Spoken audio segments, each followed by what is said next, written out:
ఈ రోజున మనం ఏ స్థితిలో ఉన్నా, మంచి స్థితి కావచ్చు, చెడు స్థితి కావచ్చు, బాధలు పడుతూ ఉండొచ్చు, సంతోషిస్తూ ఉండొచ్చు, ఆర్థికంగా అద్భుతమైన స్థితిలో ఉండొచ్చు, లేదా చాలా హీన స్థితిలో ఉండొచ్చు. ఏ స్థితిలో ఉన్నా సరే, మనం మన జీవితంలో ఈ రోజున మనం ఏ స్థితిలో ఉన్నా సరే, దానికి ఒకే ఒక కారణం మన గతంలో తీసుకున్న యొక్క నిర్ణయాలు. మన భవిష్యత్తు ఎలా ఉంటుంది అనే దానికి పెద్దగా మంత్రదండం కానీ, జ్యోతిష్ శాస్త్రం కానీ, భవిష్యత్తు కానీ అక్కర్లేదండి. దానికి ఈ రోజున మనం తీసుకోబోయే నిర్ణయాల ఫలితమే మన భవిష్యత్తు, మన రేపు. సో నేడు నిన్నటి నిర్ణయాల ఫలితం, రేపు నేటి నిర్ణయాల ఫలితం. ఇది అందరికీ తెలిసిన విషయమే. అయినప్పటికీ మరి అటువంటి నిర్ణయాలు తీసుకునేటప్పుడు మన ఆర్థికపరమైన నిర్ణయాలు తీసుకోవడంలో ఎంతమందికి స్పష్టత ఉంది? ఎంతమంది ధైర్యంగా వాళ్ళ యొక్క ఆర్థికపరమైన నిర్ణయాలు తీసుకోవచ్చు? అంటే ఇక్కడ మనం ఇన్వెస్ట్ చేయాలా వద్దా? ఈ విషయం కొనాలా వద్దా? ఈ విషయానికి ఇది మనం పెట్టుబడి పెట్టాలా వద్దా? లేకపోతే మనం ఈ విషయంలో చెయ్యి పెట్టాలా వద్దా? ఇన్వాల్వ్ అవ్వాలా వద్దా? అసలు ఈ విషయంలో మనం ఏ విధంగా చేయాలి? ఇప్పుడు వీళ్ళొచ్చి ఈ విధంగా అడుగుతున్నారు. మనం దానికి యెస్ అనాలా? నో అనాలా?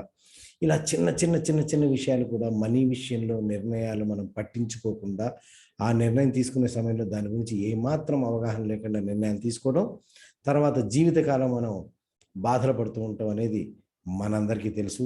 మనలో కొంతమంది ఇప్పటికీ ఆ బాధలు పడుతూనే ఉంటారు. సో దీంట్లోపల ఏంటంటే, ఈ యొక్క లక్షణాలు మీలో ఉన్నాయా లేదా అని చెప్పడానికి ఒక 3 విషయాలు చెప్తాను. ఒకటి, మీ యొక్క మనీ నిర్ణయాలు, డబ్బు నిర్ణయాలు మీరు తీసుకోవాల్సి వచ్చిన టయానికి మేబీ మీరు పక్క వాళ్ళకి అప్పజెప్పేస్తున్నారు. అది పేరెంట్స్ కావచ్చు, జీవిత భాగస్వామి కావచ్చు, లేదా అన్నదమ్ములు కావచ్చు, లేదా XYZ ఎవరైనా కావచ్చు. వాళ్ళని అడిగి, సార్ నేను ఈ టైంలో అంటే ఈ విషయంలో ఏ నిర్ణయం తీసుకుంటే బాగుంటుందని చెప్పి వాళ్ళ సలహా తీసుకుని, వాళ్ళని బట్టి వాళ్ళు చేస్తున్నట్టుగానే మనం చేస్తున్నామా? లేదు, ఒకవేళ నిర్ణయం తీసుకున్నా సరే కాసేపు ఆలోచించి, సర్లే ఇచ్చేసి చూద్దాం, ఏమైతే ఏదైతే అది అవుతుందో చూద్దాంలే అని ఏదో దైవాధీనం లాగానో, గాల్లో దీపం పెట్టినట్టుగానో, ఆ నిర్ణయం తీసుకున్న నిర్ణయం పట్ల మనకు క్లారిటీ లేకుండా, కాన్ఫిడెన్స్ లేకుండా ఏదో చేసి చూద్దాంలే అని చెప్పి అనడం కానీ, ఎప్పుడు కూడా చిన్న విషయాలకు కూడా, చిన్న నిర్ణయాలకు కూడా ఇతరుల మీద ఆధారపడి ఉంటాం కానీ, ఇటువంటి లక్షణాలు కనుక మీలో ఉన్నట్టయితే సింపుల్గా చెప్పాల్సిన విషయం ఏంటంటే, మీకు ఆర్థిక నిర్ణయాల పట్ల క్లారిటీ లేదు. ఆర్థిక నిర్ణయాలు ఎలా తీసుకోవాలనేది మీకు తెలియదు. ఆర్థిక నిర్ణయాలు తీసుకోవడం అనేది తెలియనప్పుడు, మీరు తీసుకునే ఈ నేటి ఆర్థిక నిర్ణయాలు, నిన్నటి ఆర్థిక నిర్ణయాలు మీరు మార్చలేరు, నేను మార్చలేను. కానీ రేపటి ఆర్థిక నిర్ణయాలు, అంటే ఈరోజు ఆర్థిక నిర్ణయాలు మనకు డెఫినెట్గా మనం మార్చగలుగుతాం. సో అటువంటి ఆర్థిక నిర్ణయాలు ఏ విధంగా తీసుకుంటే అది మన భవిష్యత్తుకి అండగా నిలబడుతుంది, లేదా భవిష్యత్తుకి ప్రమాదకరంగా మారుతుంది. చాలాసార్లు మీరు చూస్తూ ఉంటారు, జీవితకాలంలో వాళ్ళు సంపాదించిన సంపాదన అంతా కూడా చాలా అద్భుతంగా ఉంటుంది. కానీ ఒక్క నిర్ణయం, let me tell you my dear friends, మన జీవితంలో 99 కాదు కదా, 9999 మెట్లు మీరు జాగ్రత్తగా ఎక్కుండొచ్చు కాక, కానీ ఆ 1000వ మెట్టి మీద జారారంటే అధపాతాళానికి వెళ్ళిపోతారు. ఆ అధపాతాళానికి వెళ్ళిన తర్వాత మనల్ని నిజంగా ఆదుకునే నాథుడు ఎవరు ఉండరు. మన వాళ్ళు అన్న వాళ్ళకు కూడా మనం కనపడం. ఇది కఠిన సత్యం. సో మనీ విషయంలో ఎట్టి పరిస్థితుల్లోనూ ఛాన్సెస్ తీసుకోవడానికి వీల్లేదు. ప్రతి నిర్ణయం కూడా ఆచితూచి జాగ్రత్తగా తీసుకోవాల్సిందే, కానీ ఏదో గాల్లో దీపం పెడతాను అన్నట్టుగా కుదరదు. ఎందుకంటే ఇక్కడ పాయింట్ ఏంటంటే, నేను భగవంతుడిని నమ్ముతాను, అయినా సరే మా ఇంటికి నేను తాళం వేసుకుంటాను. ఎందుకంటే మా ఇంటికి తాళం వేసుకోవడం అనేది భగవంతుడు నాకు ఇచ్చినటువంటి నాలెడ్జ్లో, సమర్థతలో కనీసం నా వంతు కృషి అది.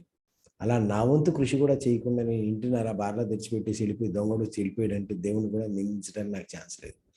అలా మనం ఒక నిర్ణయం తీసుకునేటప్పుడు, ఆర్థిక నిర్ణయం తీసుకునేటప్పుడు మనకి కొంత అవగాహన ఏర్పరచుకోకుండా మనం నిర్ణయాలు తీసుకుని వాటిని అమలుపరిచేసి వాటి యొక్క పర్యవసానానికి వచ్చేసరికి, దేవుడా నువ్వేం చేసావు నన్ను అని చెప్పంటే, ఆ రోజు నా భగవంతుడు కూడా మన కాపాడలేడు. మానవ మాత్రం అనేది సమస్య లేదు. సో అటువంటి నిర్ణయాలు ఎలా తీసుకోవాలి?